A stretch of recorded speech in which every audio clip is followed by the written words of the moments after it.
Hello and welcome to episode 281 of the Clean Energy Show. I'm Brian Stockton. I'm James Whittingham. This week, a prominent maker of air conditioners is planning to add battery storage to them. Now, would somebody please add battery storage to my coffee maker? I just can't take the risk of missing a dose if there's a power outage. I compare renewable deployment in a cold, desolate province in northern China with the cold, desolate province where I live in Canada. Guess which one is living in the 21st century? I guess I should close my window. Just give me a second. Developing nations are scaling back their plans to attend the COP30 climate summit because hotel prices in the host city are through the roof. Wait until they see how much those peanuts in the minibar cost. All that, your letters, and the lightning round, of course, on this edition of the Clean Energy Show.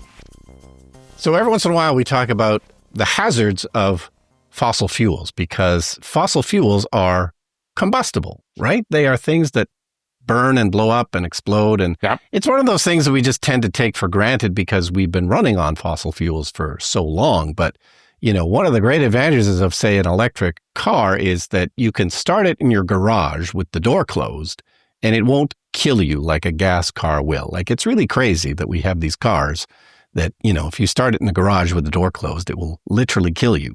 But anyway, we tend to accept these kinds of things as a society. And of course, electric cars do burn, batteries do burn. There are dangers, but of course, they're much less. But anyway, I was reminded of all this past week. We're getting a new fence in our backyard. And of course, you have to dial before you dig, or now they call it click before you dig. Yeah. You have to either phone a number or go on a website, and you got to get all the underground lines marked. And there's gas lines underground and, you know, power lines or whatever there is. So we did that. And then our contractor came and he started drilling holes for the fence posts with an auger, and they had done the marking wrong. So sure enough, he hit a gas line and they heard the sound of it of escaping. Now, really? Yeah. I mean, and it's not a big pipe, and they hit it dead center. Oh my God. And, you know, fortunately, nobody exploded or anything. I've been getting those ads on YouTube to local ads based on where I am to do that. Yeah. And thank God you did the click before you dig thing. Yeah. Because you would be in trouble right now. Yeah. And, you know, so then a big whole emergency crew had to come, and they had this giant hydrovac truck. Is there video? I took some still photos I can send you. Okay. But, you know, it was a crew of 3 or 4 or 5 people that had to come and deal with this. So what seemed to be happening is the hydrovac truck was drilling around the area with water because you can't dig with shovels. And then another hose. That's why they use those. Okay. Yeah, my son was talking about that at construction sites when they excavate over utility lines or pipes. I always thought it was just sucking, but it's like pressure washing the soil away. Pressure washing. So it doesn't hurt anything. And then they just suck up. That's why. Okay. Those are always around, those big vacuum trucks, hydrovac trucks. Yeah. So, you know, it took them 2 or 3 hours to do it. So, you know, this is an expensive thing. And yes, we assume that, you know, the marking was done wrong. So, you know, we don't think anyone's going to send us a bill or the contractor a bill. But, you know, I guess that remains to be seen. But yeah, it's an expensive mistake. Do you think they turned the gas line off? I don't know how they just let it come out? I don't know how it works. We definitely smelled gas for a while in the area. It might have been coming partly from the hydrovac truck. Got to come down with my portable air quality sensor and taking readings. Yeah, for sure. But anyway, so it took them 2 or 3 hours, and it just, you know, a real reminder of, you know, the dangers of fossil fuels. Yeah. I mean, people would say, well, you get electrocuted if you had a heat pump, but no, that doesn't happen very often. Yeah, I had a friend who lost his cable, and he didn't dial before he dug. Right. And that was an expensive mistake because he went through the cable line putting in the fence.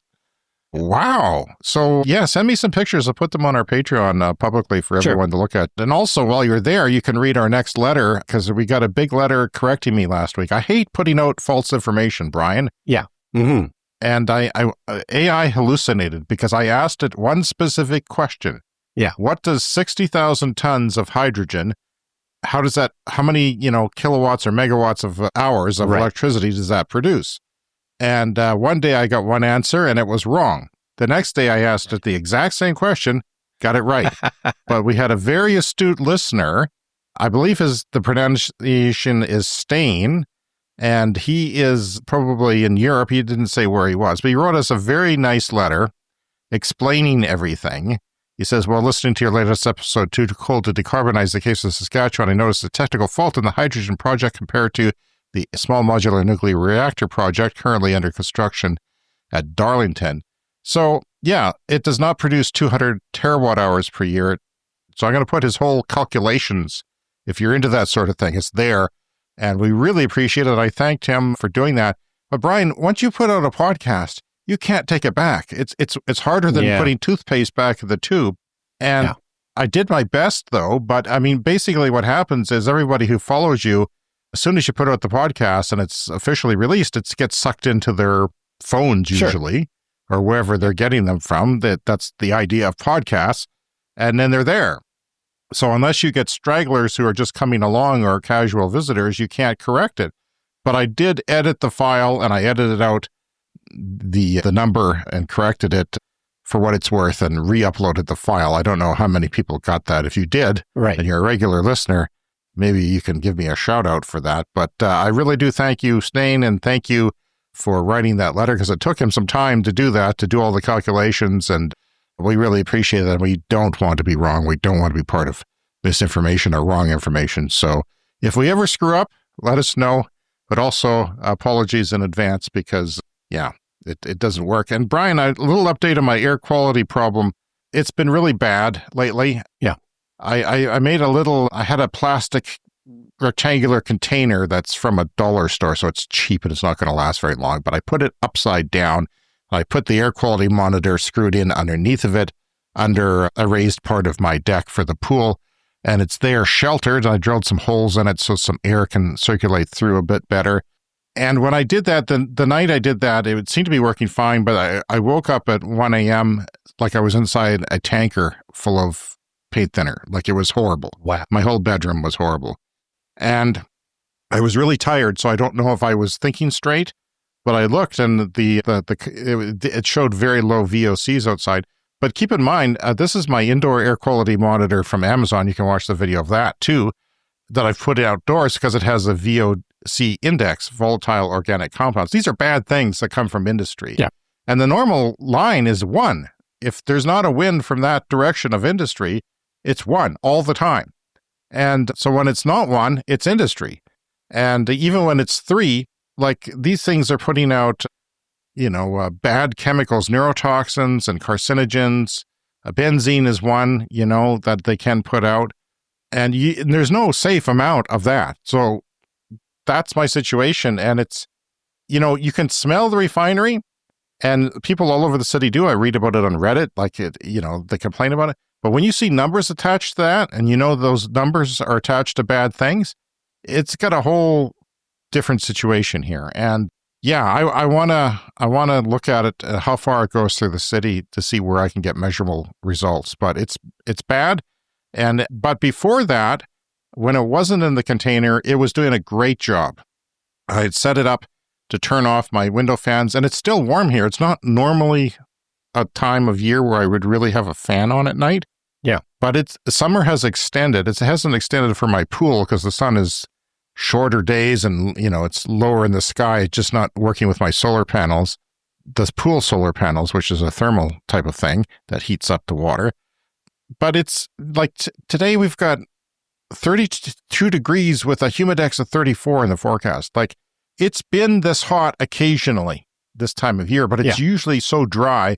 If you came out of the shower and went outside, you would have dry hair a minute later, But the humidity adding a feel-like temperature higher than your actual temperature, I can't remember anything like that. And it's almost October. Like, we're starting October now, and it's just crazy. And I pointed out because even in the south of Canada here, where we are, climate change is real. It's very obvious to us even here. But the more north you go, the temperatures are supposed to change, 4-6 degrees more than the rest of us. But the change in the climate, the weirding of the climate, it's real, and that's why we do our show, but it's just kind of unsettling. That's all I want to say about that, but I'm continuing to do my monitoring. It is still working, and it has been like 2 days in a row where I could not go outside, could not open my window, and it's October, so it's nuts. Yeah, it's going to be crazy hot today, which is weird. Maybe it was the gas from your gas leak. I don't know. All right, well, speaking of hot weather and air conditioners, this is from Canary Media. Carrier, the air conditioning company, is looking at adding battery storage to their air conditioners. And this is interesting, I think, for many reasons. Carrier apparently invented the air conditioner back in 1902, so they are the originators of this technology, and they're, one of the biggest players in the world. But, they're not sitting on their laurels. They're looking at trying to do something different with the technology, and that is add battery storage to air conditioners. If you think about it, it makes a ton of sense because this is really what draws a huge ton of current on those hot summer days. And we've got some figures here from the article. The U.S.'s peak load for the whole grid is about 750 gigawatts. That's what the grid can manage today.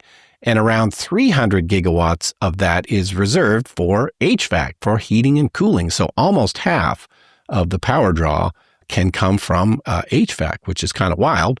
So Carrier has begun installing some HVAC-connected batteries in a pilot test with some utilities to prove that the product works in customers' homes. Only 15 households have the batteries already, and the company plans to install more by the end of the year. The Electric Power Research Institute, a nonprofit that studies emerging grid technologies to inform the power sector, is going to document the performance.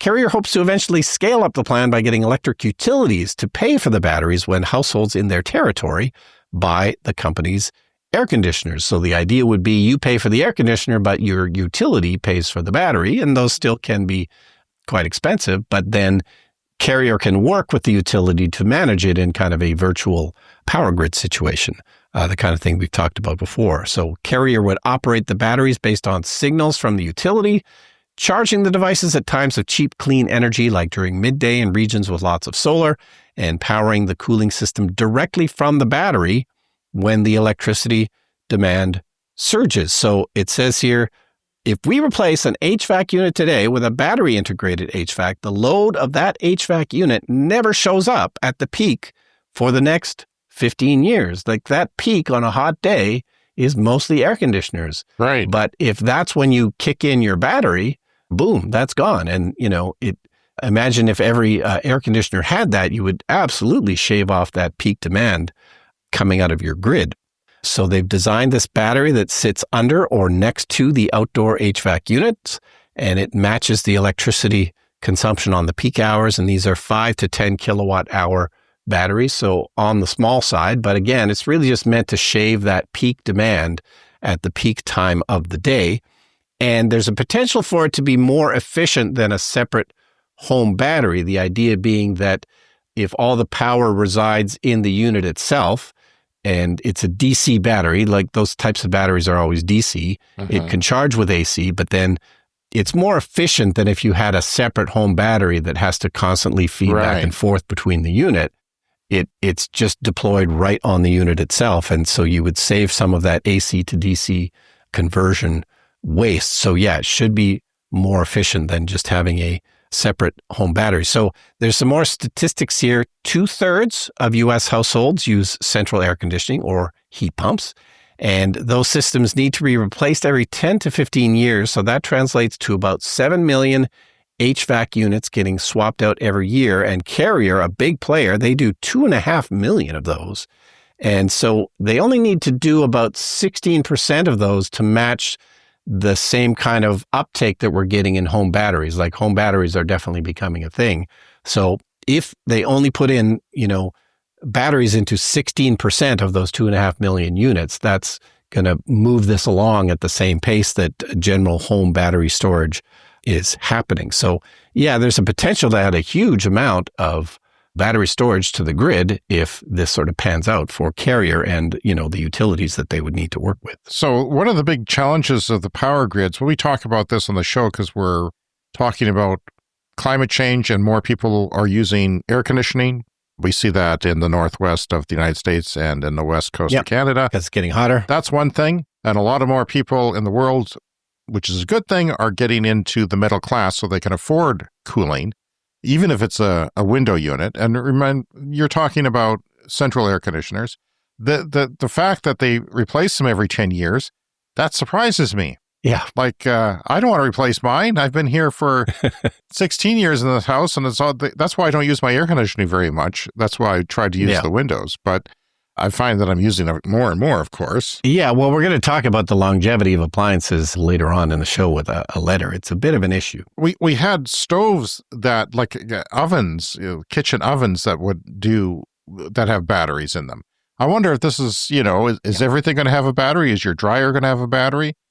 Maybe, because the batteries will get cheaper. Yeah, they're still kind of too expensive, it seems to. And I made a joke about adding a battery to your coffee maker, but absolutely, why not? Eventually, I think the batteries will be cheap enough that that's not maybe such an insane thing to do. The thing about compressors that cool your fridge, because I know this because people use their electric cars to power their refrigerators. So you have to use like a little inverter. On your battery pack, your 12-volt battery pack that turns it into, maybe 1,500 watts. But they always talk about peak power because when your fridge kicks on, it uses more power than it does when it's running. So there's this big surge in the power it sucks out with the start. And air conditioning would be like that. And this would of course, remove that completely. Yeah. It would take that spike out. And that's quite interesting because so many people will hopefully not have to pay anything for this. Like if the power utilities kick in the money, and I'm sure Carrier is a big enough company that they can lobby them in different regions, at least in North America for now, to do that. Because in the South, I don't doubt that in Arizona, your air conditioner only lasts 10 years like that. It would be running most days of the year or many days of the year, a high percentage of them all the time, night and day.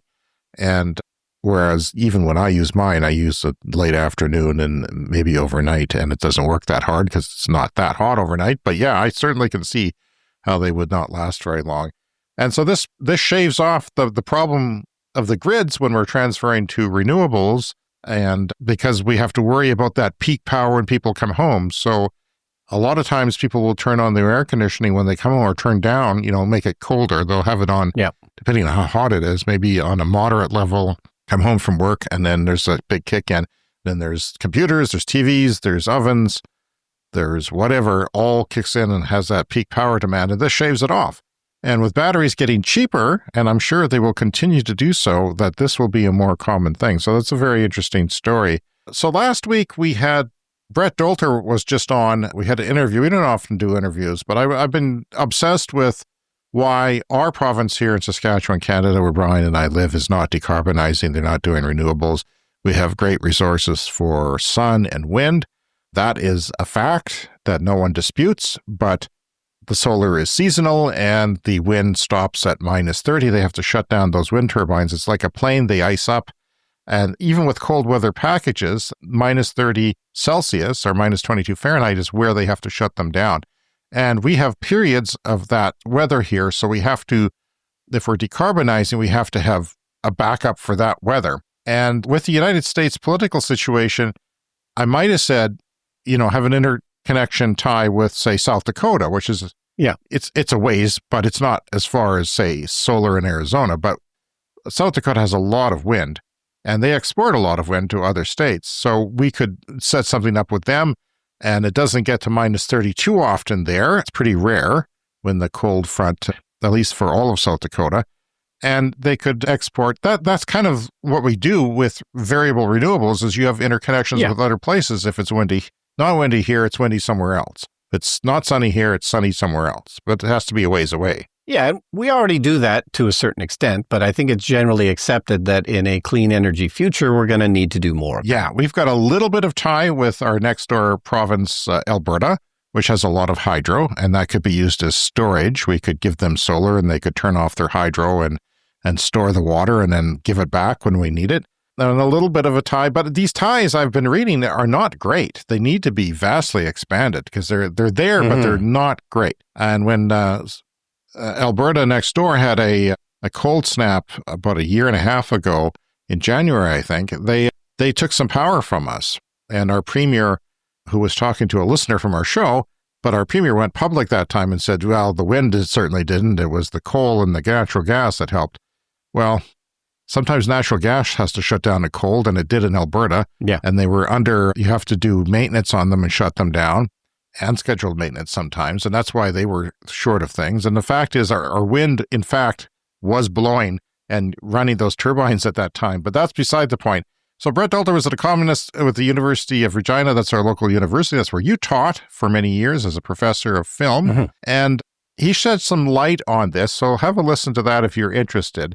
Basically, if I can summarize it, I would say it's because we have one entity running our power grid. There's no competition. And when you have one entity, it's more conservative. They don't want to change anything. It's also government run. It's supposed to be arm's length, but let's face it, the government has influence, and they don't like renewables. They like their natural gas. So they're extending our coal plants here.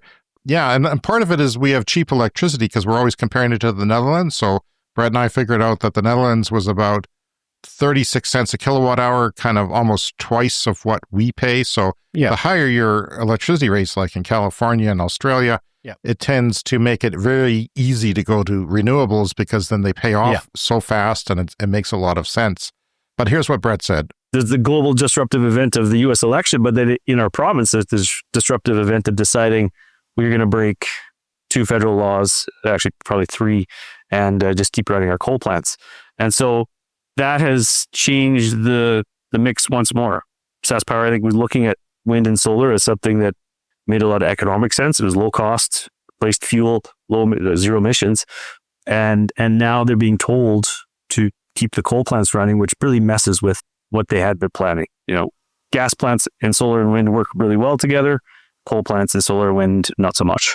Yeah, because the gas plants can ramp up, like they're used for peak power generation. So some versions of them, they're more expensive for peak power, but they can ramp up to, if you have to be able to ramp up, or you can't, your grid crashes because if there's too much demand, everything falls apart and there's blackouts. So yeah, one thing that's new to me, Brian, in the last few years is learning how to pronounce things in China. Yes, China's so important to the transition to electrification. Heilongjiang is a province in northeast China. And there's not a lot of information about China. I talked a little bit about a city last week, but they have got 25 times the population of Saskatchewan. Because I'm always saying, you know, the Prairie provinces, there's 3 of them here that get down to minus 40, and there's only 6 million people. So people aren't going to make electric cars for this weather for those 6 million people. But there's a lot of people in China, in northern China, and the Chinese government does want them to decarbonize, and they do want them to drive electric cars. It is smaller in size than our province. We've got a big province here, mostly unpopulated. It's got maybe slightly worse solar resources than us, and it's got notably colder winters. So there's that wind restriction, assumably, that they have to stop the wind turbines at minus 30 or minus 20 Fahrenheit. It does have very good wind resources, and if you have wind resources and it doesn't go past minus 30, that dense cold air actually works very well with wind turbines. You have to have cold weather packages on them. You have to spend extra money to heat the different places on the turbine and de-ice the blades so you're not throwing ice everywhere or breaking them. Meanwhile, provinces in the north of China have introduced market-based incentives to encourage coal plants to ramp up or ramp down. Now, that's something the Chinese government can do to support renewables. They can pay the coal plants, because if you're running a coal plant and you have to ramp down, or this is true for nuclear too, because with renewables that are variable and they're cheaper, you're going to lose money. So they're paying them incentives to do that because they can. They have an authoritarian communist government. They can do whatever the heck they want. But listen to this. From 2020 to 2024, Heilongjiang province increased their power grid share of renewables by 21%. Now, they were somewhere upwards around 80% coal, which is worse than us. I think we're, our share of renewables, clean energy as a whole is around 40-45%. Coal is less than 50%, but they were almost all coal, and they did something. Because people think China, they don't care about what they're doing, but the 21% in 4 years is really significant. of a change. And in Northeast China as a whole, 21 gigawatts of wind power were added and 15 gigawatts of solar. Like a gigawatt is what a nuclear reactor puts out pretty much. Yeah. And 8 gigawatts of that is distributed, meaning that it's on factories and rooftops and small, community solar projects. And they have done 2.2 gigawatts of nuclear. And 2.2 gigawatts of nuclear is pretty much 2.2 gigawatts all the time, yeah, as opposed to the solar, which is just 25% of the time, or depending on where you are in the world and your weather, your climate, and your latitude. Another 14 gigawatts of nuclear power is in preparation in one province outside Heilongjiang. China is starting construction on a $584 million green hydrogen e-methanol plant. That is methanol for electricity in Heilongjiang, and expected to produce 119,000 tons of e-methanol annually by combining wind-powered electrolysis with CO2 from biomass fermentation. So things like garbage dumps will ferment and put off CO2, and they're capturing the CO2 from that and using it. And the key infrastructure to be built includes electrolysis hydrogen production units, methanol synthesis reactors, and distillation units, forming a complete on-site green fuel production chain. Officials say the annual production goal of 119,000 tons of green methanol will not only curb 140,000 tons of CO2 emissions per year, but also stimulate local employment and industry. That's one of the things we don't hear about. We think oil and gas, which we have in this province, is all driving the economy, but really you can do more. Yeah, and the sooner you switch to this stuff, the more benefits you get. The sooner you stop paying the fuel costs for all your other type of energy, you might as well start doing that now. So when I was talking to Brett, we talked about how low electricity prices may be kiboshing, be part of the reason why we haven't switched here. So I looked around to find other areas of the world that have cheap electricity and are still deploying renewables, because I know we've talked about them on the show. I just can't remember them all. I know there's some U.S. states, for example, and there's some countries. Well, Spain is an example. Between 2021 and early 2024, a 20% increase in the share of renewables from wind and solar drove a 20% reduction in Spain's wholesale electricity prices. So there you go. This is not true for every market, but when you add renewables, you can quickly sometimes see a reduction in prices because it's cheaper than whatever you're doing. This is especially true in Europe. We've got cheap natural gas here, so that's another issue of our decarbonization. We have natural gas that comes from Alberta, and it's cheap. Future cost reduction forecasts suggest that meeting renewable targets could lower wholesale prices by another 20% by 2030, despite some daily and seasonal price volatility. Now, South Dakota, which I mentioned earlier, has electricity prices almost identical to ours here in Saskatchewan, Canada. Yet in 2024, 60% of their grid power came from wind. 60%. And similar weather as well, although, yes, they're a little further south, so they maybe don't hit that minus 30 as often as we do. I'm learning that we have better wind resources than I even knew here. Like, it's really good.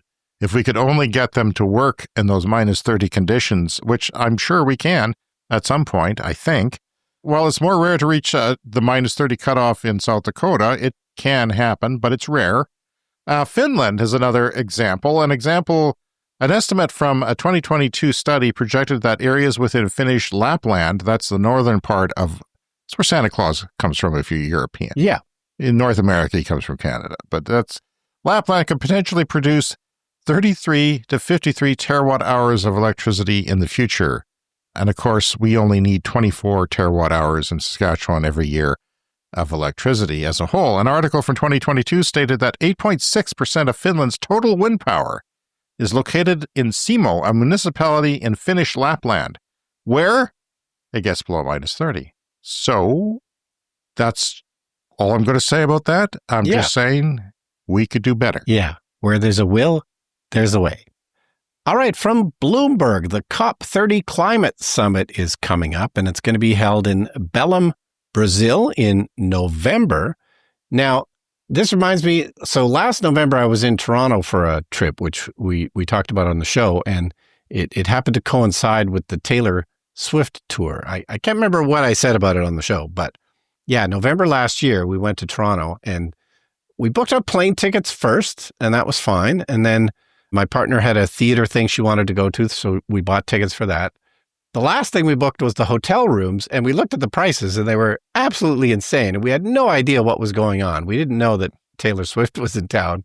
Had we booked the hotel room first, we might have just, switched our dates around. But even crappy hotel rooms in Toronto were going for $1,000 a night for when the Taylor Swift tour was in town. But a few years ago, I went to Winnipeg, of all places. Then there was a Liberal convention. Oh, yeah. Not even there. And I had no idea. We couldn't get a hotel, so I ended up staying at the airport, which is fine, but it's a slow airport. I had it was three flights a day that I could watch land, but, what are you going to do? So they're having this problem in Belém, Brazil for the COP30 summit, and it is a city of 1.5 million people, so that seems like it should be large enough. But, for whatever reason, they don't have enough hotel rooms. They're apparently trying to finish a convention center as well in time for November. So, things are looking a little bit dicey in terms of the logistics. But yes, this article from Bloomberg says that the countries most vulnerable to climate change face a dearth of rooms and steep rates to attend the COP30 meeting in the Amazon. And this city is in, the Amazon rainforest itself. So that seemed like a great idea anyway, to get people into the heart of the Amazon rainforest. So diplomats and some 50,000 other participants are going to this city in the Amazon rainforest, but the logistics are really turning out to be a problem. With fewer than 100 days to go, Brazil is under fire from countries concerned about a shortage of hotel rooms and soaring accommodation costs in Belém.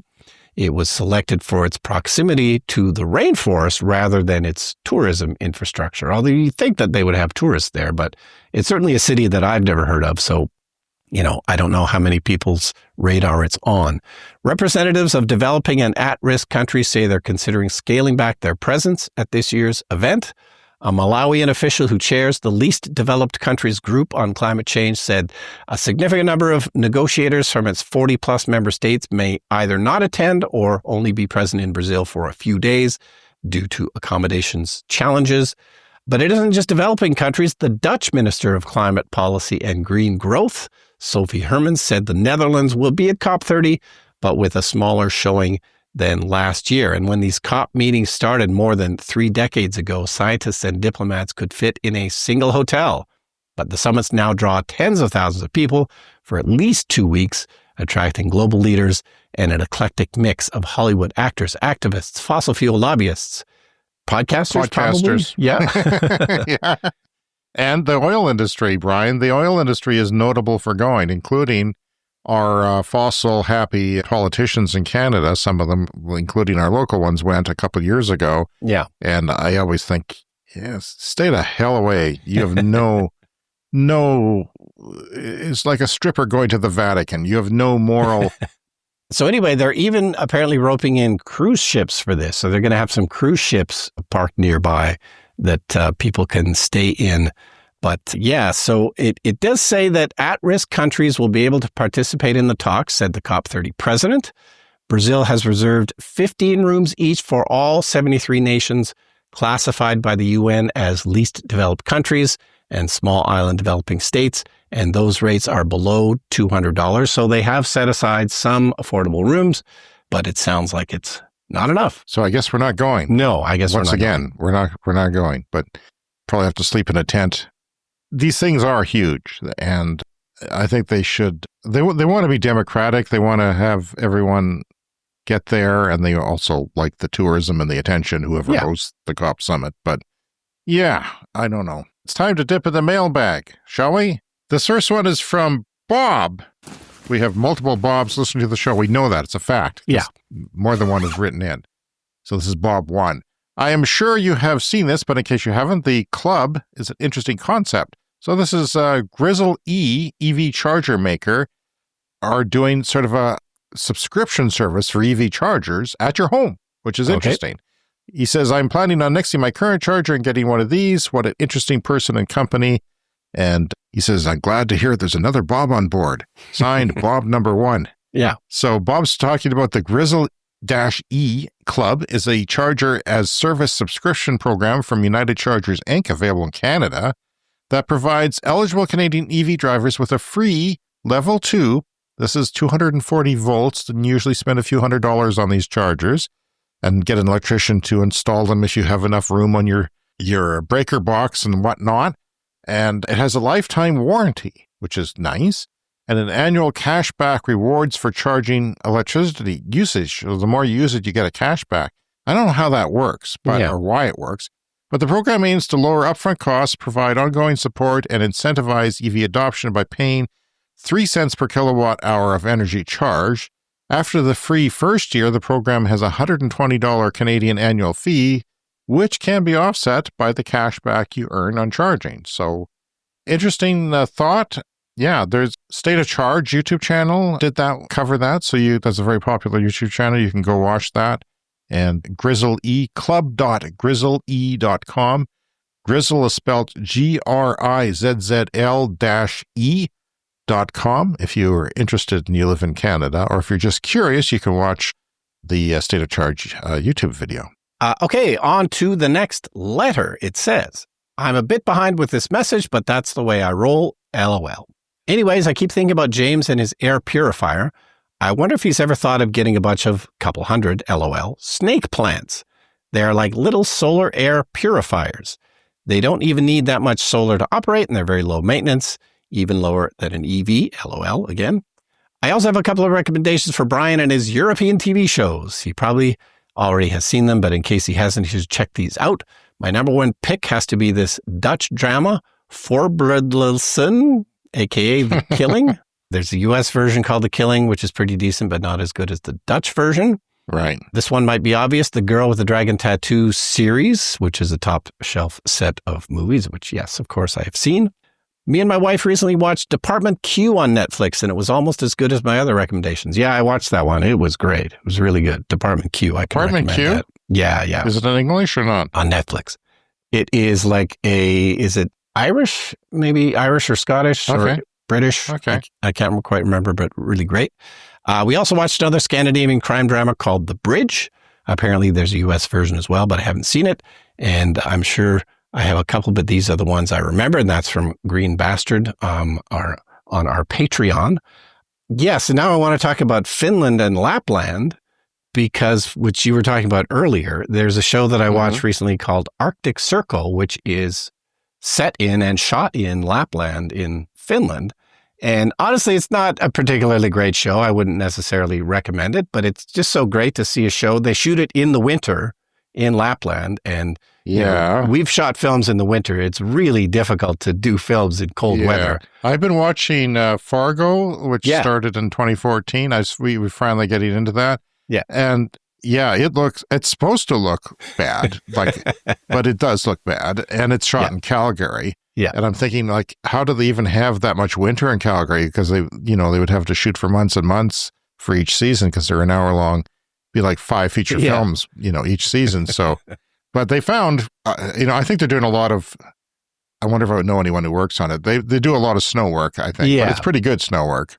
And of course, visual effects help as well. You could fake, I just watched some making of documentaries about The Shining, and they went to extreme, that was shot in England on a soundstage and outdoors in England, but it's supposed to be, set in the mountains in snow. And first of all, they used salt. They just used hundreds of tons of salt on the ground for the snow. And then there's some scenes outdoors, and they were shot outdoors. And in order to make it look cold, they just fogged the whole air. Like, on films, you often use fog machines, but you can't typically use them outdoors because, the fog just blows away. So what they did was they could only shoot on days when there was no wind. Ooh. And they would fog up the whole area, and there was no wind, so it would stand around it, but it made it look really, really cold. Yeah. Even though it wasn't. Okay. But anyway, so the show Arctic Circle, it's set up in Lapland, and they do car testing up there. And that plays into one of the seasons. Like, it's one of those places where they do Arctic car testing of like tires and cars and performance in the far north. And that works into the plot of one of the seasons of that show. Well, Green Bastard, you Patreon supporter, imagine yourself in a tanker truck that once held turpentine recently. Yeah. That's what my bedroom was like. So the spider plants are not going to address that. Yeah. If I had lived in a jungle of of that. It would be helpful over the long term. Yes. For the low amounts that I'm detecting now that are coming in. And I would have to have a lot of spider plants. And I'm not a great horticulturist, so there's that as well. But yeah, that's an interesting idea and a good suggestion for anyone else. Probably wherever you live, it's probably a good idea to have spider plants to suck in some of that pollution. Yeah, so. There's different plants that do a good job of that. Yeah. Here's another letter. This one is from H, who is a Patreoner, and he wrote this on Patreon, or they wrote it on Patreon. I see that you're using your Amazon unit outside. Great idea. Probably the least expensive option. Yes, it is, because I paid $90, but you can get it for 65 Canadian, probably less American funds in the United States. I don't know what it is overseas. Sometimes these things become pricey, but this is at Amazon.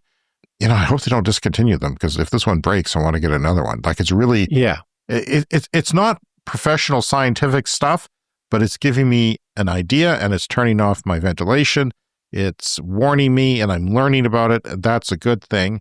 You said there's a Canadian company that makes an outdoor unit, kind of like the one that we have, but it's pricier, but it's not as pricey as the one we bought for $500.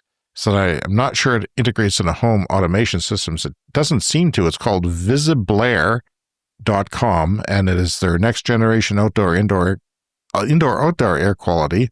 Does VOCs, which is what I'm interested in, the volatile organic compounds, which our good air quality monitor doesn't do. But the refinery filters their particulate matter, so it doesn't show up. We'll see what happens in winter, but it's not showing up. And plus, there's forest, there's noise in the data from all the forest fire smoke.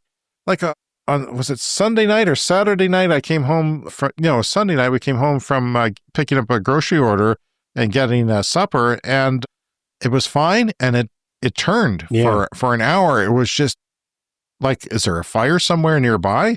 It was horrible, and it was, I'm getting good at detecting these things. I could tell that there was PM1. I could detect PM1 now, because it really gets into your lungs. It really is a terrible pollution to smell and breathe. But anyway, that's another story. We'll talk more later. There's another letter.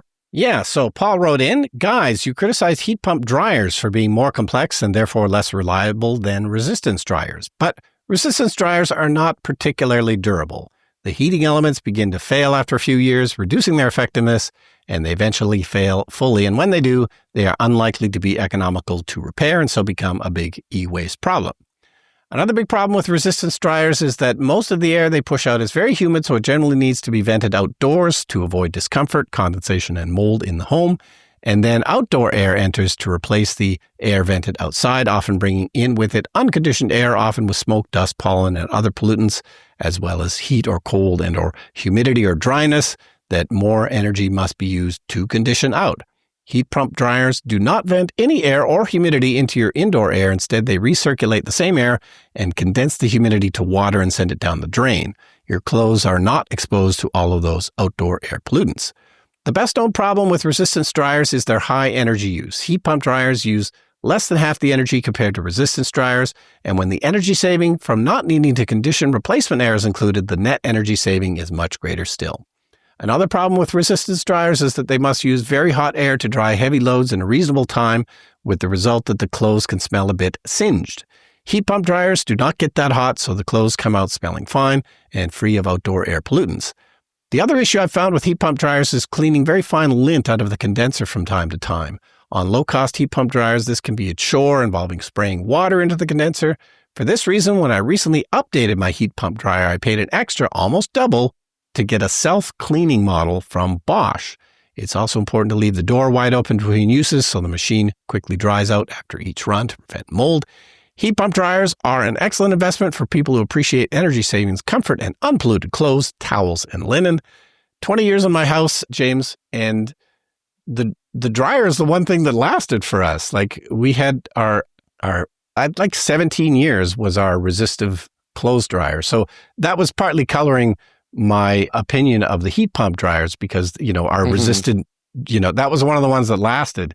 We're now on our fourth, in 20 years in our house, we're now on our fourth dishwasher. Really? We're on our third clothes washer. And just a couple of weeks ago, I was saying how we have a second fridge in the basement. Lord, what brands are you buying, man?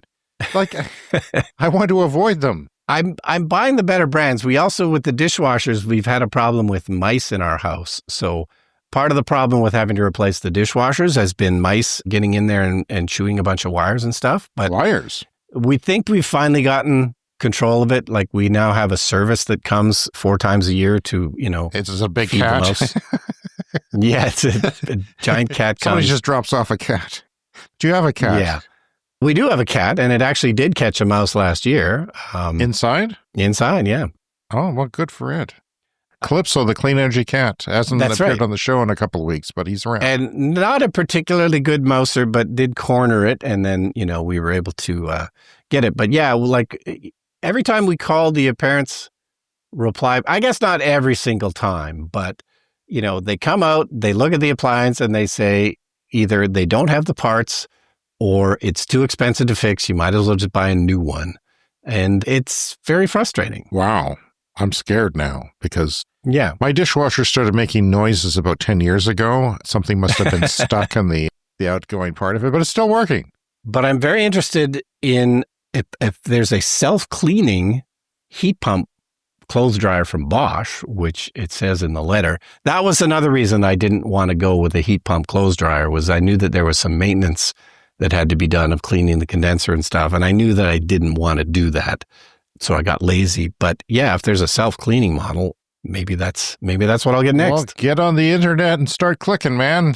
Order that thing in. Or at least when I guess your current one fails. Well, yes, we do. The current one's only a couple of years old. So Okay, so it'll be a while. Well, maybe they'll come down in price too by then and have further improvements. We'll see.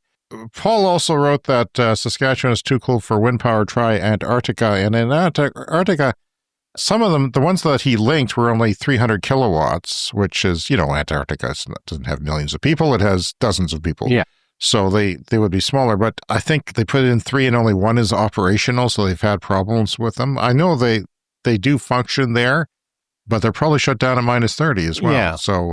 And it's a less populated area. Maybe they have to worry less about, ice being thrown off, might hit some penguins.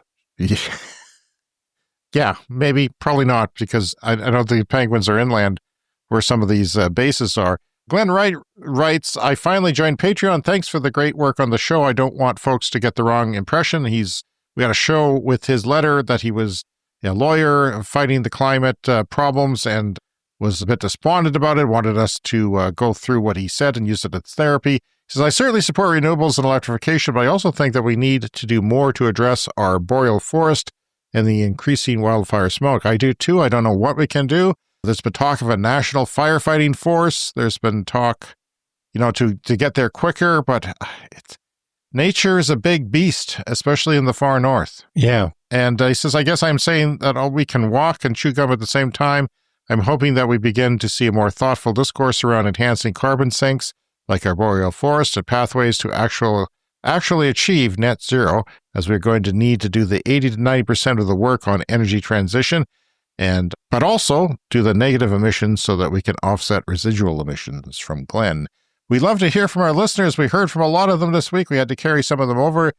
Please contact us with anything that's on your mind. cleanenergyshow@gmail.com. That's all one word, cleanenergyshow@gmail.com. Of course, our SpeakPipe is speakpipe.com/cleanenergyshow. Join our Patreon today and get the bonus episode that is coming up later in the week. And you can also, some of our feedback is from our Patreon this week. Coming up next, of course, is the lightning round. Thank you to all who are supporting our show.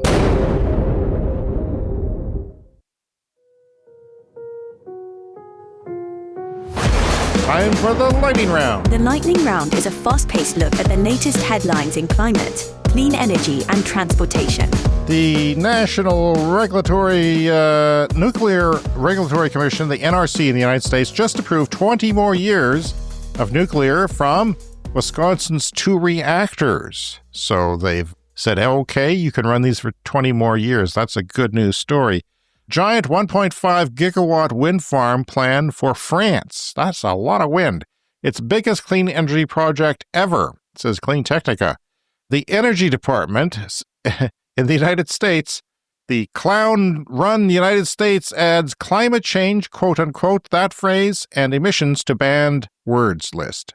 They've banned those words. Yeah. If we banned the words, it doesn't happen. Yeah. And cover your ears and start singing, climate change is not real. I'm not joking, Brian. This is real. And it joins the list of other banned words that includes Epstein and vaccine. Okay, the last part was a joke, but the rest of it was real, and it's from Political. The IPCC reports renewables are now 10 times more efficient than nuclear at climate mitigation. 92.5% of new power generation capacity added worldwide in 2024 was from renewables, with new nuclear still being fairly low in the grand scheme of things. This is a Clean Energy Show fast fact. China's market share of manufacturing capacity in 2024, 88% of solar panels came from China. Cells, wafers, all that stuff, polysilicon, all solar-related things. 88% from China. 88% of lithium-ion batteries came from China. And 75% of battery metals, lithium, cobalt, and nickel, came from China. 72% of wind nacelles, and 60% of wind turbines. It's time for a knowledge break. A wind turbine nacelle is the protective housing atop the tower that contains the complex machinery converting wind energy into electricity, where everything spins. Yeah. You know, the big fan blades spin and it goes inside somewhere, that little housing, that's the nacelle. And it houses the gearbox, because it spins a bunch of gears, the generator, which makes the electricity. You spin, you turn a generator, it makes electricity, shafts and control systems that are essential for the wind turbine's operation, functioning as the power generation and control center. There's a term for you. The wind turbine nacelle. Chinese automakers doubled their European market share over the past 12 months. Doubled. That's what we call the S-curve working there. It's taken off. It's 5.5% despite the tariffs, which are lower than they are in North America, but they're still tariffs, more reasonable tariffs. The International Energy Agency says rising incomes and temperatures are set to boost the adoption of air conditioning units, which we talked about, across the Middle East and North Africa in coming years. So yeah, hot, more people having money to get into the middle class. They're going to buy air conditioning. They're going to need energy. This is expected to be a key driver in the growth in the region's electricity demand through 2035. Morocco is going to send solar power to Germany via a 4,800-kilometer undersea cable. That's something that's going on, but, you know, sometimes these things get delayed and canceled, and we talked about them a lot, but it's a cool thing because it's relatively easy to lay a high-power cable, DC cable, under the water instead of building towers and going through land. You can cover a lot of distance that way, including from Singapore to Australia. The European Union unveils $638 million package to scale up renewables in Africa. A story from Bloomberg. The funds will support electrification, modernize power grids, and improve access to renewables. Europe's largest sodium-ion battery installation is now live. Switzerland's Fenergy has launched a megawatt-hour scale sodium-ion energy storage system at a commercial site near Bremen Airport in northern Germany. And finally this week, Brian, every single second, 100 solar panels are installed in China. Wow. Every second. Wow. In the time that it's taking me to read this current sentence, 350 were installed.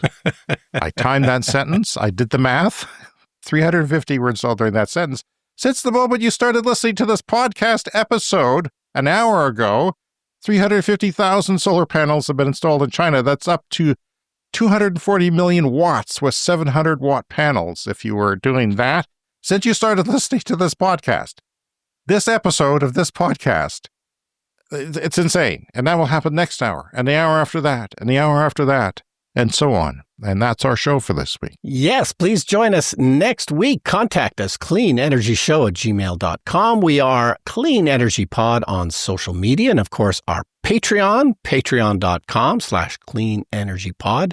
And of course, the merch store. And as always, remember to hit the subscribe or follow button in your podcast app, and that will get you a new episode from us every week. And since this is the first show of the month, we're going to mention our Patreon Clean Club members who get the perk when they support us financially at that level or higher to get their names read once a month on the podcast. I'm going to go reverse this month, Brian, just to Just to be different, Richard W., Robu, Weldon Penner, Peter O'Donnell, Landon Yu, Timo Kellenberger, Sean Hines, H., Roshan Gervais, Sean Ennis, Josh Engen, Andy Fessler, Bob Eaton, Bob number 2, otherwise known as Jonathan Dick, Denny and Linda, Noah Cook, and in our Clean Club Plus, we have Wes S., John Hayes, Bob Armstrong, and in Clean Club Executive members, Green Bastard and Brent Routley, or Brent Routley and Green Bastard, if I read them reverse like I promised I would. Thank you to all for supporting our show. We'll see you again in our Patreon episode later this week. See you next week.